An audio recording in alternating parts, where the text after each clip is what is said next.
Hello defence lover, कैसे हैं आप लोग। चलते हैं आज दिन भर की प्रमुख डिफेंस अपडेट की तरफ।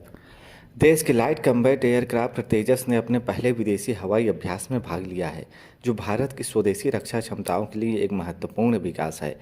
भारतीय वायुसेना ने 5 LCA 2 C-17 परिवहन विमान और 110 कर्मियों के साथ डेजर्ट फ्लैग अभ्यास में भाग लेने के लिए संयुक्त अरब अमीरात अल दफरा एयरबेस पहुंची है। अभ्यास जिसमें कई देशों की वायुसेनाएं शामिल हैं, भारतीय वायुसेना को अपने समकक्षों से सीखने और अपनी परिचालन तत्परता में सुधार का मौका देगा।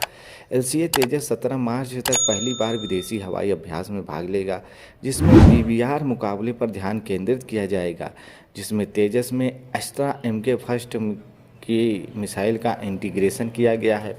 UAE मध्य पूर्वी बाजार में LCA तेजस को बढ़ावा देने के लिए सहमत हो गया है और LCA तेजस बेड़े को अल तारिक के सभी मौसम, दिन रात, लंबी दूरी के LRPGM की किट की आपूर्ति भी करेगा। चलते हैं अगले अपडेट की तरफ, जो कि JE की तरफ से निकल के सामने आ रही है। JE एरोस्पेस के हिंद प्रशांत क्षेत्र सैन्य प्रणाली के उपाध्यक्ष यंगजे किम ने कहा है कि वे सरकार से अंतिम मंजूरी का इंतजार कर रहे हैं, जो भारत के तेजस MK2 और AMCA लड़ाकू कार्यक्रम के लिए स्थानीय स्तर पर F414 INS-6 इंजन के निर्माण का रास्ता साफ करेगी।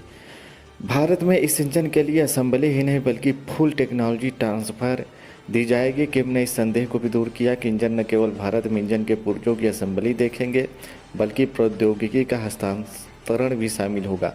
किम ने यह भी पुष्टि की कि JE टेक्नीशियन और इंजीनियरिंग टीम तेजस MK2 विमान पर अपने F414 INS-6 इंजन के इंटीग्रेशन में मदद के लिए भारत में होगी। जब यह तैयार हो जाएगा और पहले इंटीग्रेशन में भारत में सहयोगी कार्यक्रम प्रबंधकों के संपर्क में रहेगा। इंजन चलाने विमान की पहली उड़ान के लिए टैक्सी परीक्षण से लेकर हर तरह का सहयोग JE के द्वारा दिया जाएगा। चलते हैं अगले अपडेट की तरफ। बीजिंग के लिए संदेश। दक्षिणी चीन सागर संघर्ष के बीच भारतीय नौसेना की एक पनडुब्बी INS सिंधु केसरी पहली बार इंडोनेशिया में डॉक करती है। पहली बार एक भारतीय पनडुब्बी इंडोनेशिया में आसियान देशों के लिए चल रहे राजनयिक सैन्य आउटरीच के हिस्से के रूप में डॉक की गई। इंडोनेशिया उन देशों की एक लंबी सूची में शामिल है जो अत्यधिक विवादित दक्षिणी चीन सागर में चीन के साथ समुद्री विवाद में फंसे हुए हैं। इंडोनेशियाई नौसेना के एक ट्वीट के अनुसार INS सिंधु केसरी अपने पहले ऑपरेशन टर्नराउंड के लिए जकार्ता में डॉक किया गया 3000 टन डीजल इलेक्ट्रिक पनडुब्बी ने कथित तौर पर बुधवार को सोंडा जल डमरुमध्य को पार कर लिया। इंडोनेशियाई नौसेना ने एक ट्वीट में कहा कि द्विपक्षीय संबंधों को मजबूत करने के लिए इंडोनेशियाई नौसेना जकार्ता में भारतीय पनडुब्बी INS सिंधु केसरी के आगमन का गर्मजोशी से स्वागत करती है। चलते हैं अगली अपडेट की तरफ।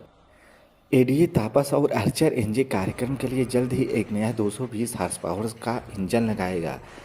वैमानिकी विकास प्रतिष्ठान और वाहन अनुसंधान विकास प्रतिष्ठान के साथ 220 HP एरो डीजल इंजन के विकास के लिए अवधारणा और मूल्यांकन का प्रमाण दे रहा है, जिसे तापस और आर्चर NG कार्यक्रम में इंटीग्रेट किया जाएगा। तापस ने नए उन्नत 180 HP एरो डीजल इंजन के साथ टैक्सी परीक्षण शुरू कर दिया है और जल्द ही इसकी पहली उड़ान होगी। 220 HP एरो डीजल इंजन अगले 2 वर्षों में प्रारंभिक परीक्षण शुरू करेगा, क्योंकि यह उसी इंजन का उन्नत संस्करण है जो वर्तमान में चल रहा है। 220 HP एरो डीजल इंजन उच्च ऊंचाई के संचालन में प्रदर्शन में सुधार करेगा और टेक ऑफ दूरी को कम करेगा। 220 HP एरो डीजल इंजन को निजी क्षेत्र के जैम ऑटोमोटिव के साथ साझेदारी में विकसित किया गया है, जो मौजूदा और सिद्ध ऑटोमोटिव इंजन को विमान डीजल इंजनों में बदलने में माहिर है। वीडियो को पूरा देखने के लिए आपका बहुत बहुत धन्यवाद। जय हिंद, जय भारत।